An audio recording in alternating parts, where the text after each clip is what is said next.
দেশের সাম্প্রতিক সহিংসতা ও গণ অভ্যুত্থানের পরবর্তী বিশৃঙ্খলা নিয়ে মুখ খুলেছেন অন্তর্বর্তী সরকারের উপদেষ্টা মাহফুজ আলম। সোমবার নিজের ভেরিফাইড ফেসবুক অ্যাকাউন্টে দেওয়া এক স্ট্যাটাসে তিনি লিখেন, মুক্তিযোদ্ধাদের পরের 10 থেকে 15 বছরের ইতিহাস মুক্তিযোদ্ধাদের একে অপরকে হত্যার ইতিহাস। যারা চায়নি বাংলাদেশ শক্তভিত্তির উপর দাঁড়াক, তারা মুক্তিযোদ্ধাদের একে অপরকে দিয়ে হত্যা করিয়েছে। তাদের নিজেদের ভুল ছিল না তা নয়, কিন্তু আমাদের মুক্তিযোদ্ধাগণের একের পর এক হত্যা বাংলাদেশকে কিভাবে পিছিয়ে দিল তা ইতিহাস একদিন বলবে।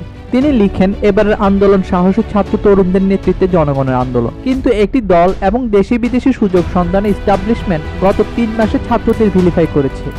বিভিন্ন ছাত্র সংগঠন দিয়ে ছাত্রদের মধ্যে বিভেদ ঘটিয়েছে, অন্য একটি তরুণ দলকে লেলিয়ে দিয়েছে ছাত্রদের বিরুদ্ধে। তদুপরি ছাত্রদের সাথে সম্মানজনক ডিল তো করেইনি, বরং ছাত্রদের তারা শত্রু গণ্য করেছে। তার পরিণতি কি ভালো হচ্ছে বা হবে, এমন প্রশ্ন রাখেন তিনি।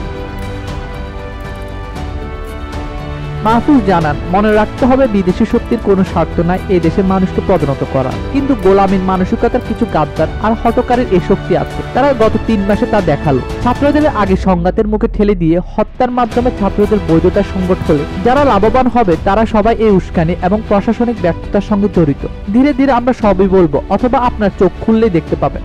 সরকারের এই উপদেষ্টা জানান, বাম এবং ডান মানসিকতার কতিপয় নেতৃত্ব বা ব্যক্তি গণ অভ্যুত্থানে এবং পরবর্তীতে সরকারের নিজেদের শারীরিক নামা নিশ্চিত না করতে পেরে উন্মুক্ত হয়ে গেছেন। তাদের উন্মুক্ত বিপ্লবী জোশ এবং উস্কানিমূলক কর্মকাণ্ডে দেশটাকে অস্থির করে রেখেছে। গণ অভ্যুত্থানে মৃত্যুদের নিয়ে মাহফুজ জানান, অনেক মিত্রই আজ হটকারীর ভূমিকায়। আমরা আমাদের ব্যর্থতা স্বীকার করি, আমরা শিখেছি এবং ব্যর্থতা কাটানোর চেষ্টা করছি। আমরা আরো চেষ্টা করব সবাইকে নিয়ে এগুলো, কিন্তু হটকারিতা এবং ছাত্রদের অনিচ্ছতাকার চেষ্টা এই জাতিকে ক্ষতিগ্রস্ত করবে। হটকারিতা এবং উস্কানি ছাত্রদের মধ্যে বিভেদ ও বিরোধ তৈরি করে। অভ্যুত্থানের শক্তিকে প্রতিক্রিয়াশীল করে তোলার অপচেষ্টা সবই ব্যর্থ করে দেওয়া হবে ইনশাআল্লাহ। মাহফুজ বলেন, আমরা 5ই আগস্ট সকালের মতো ঐক্যবদ্ধ হওয়ার দিকে। এবারে সাংগঠনিকভাবে গড়ে ওঠা ঐক্য দীর্ঘস্থায়ী মুক্তির সুযোগ তৈরি করবে ইনশাআল্লাহ।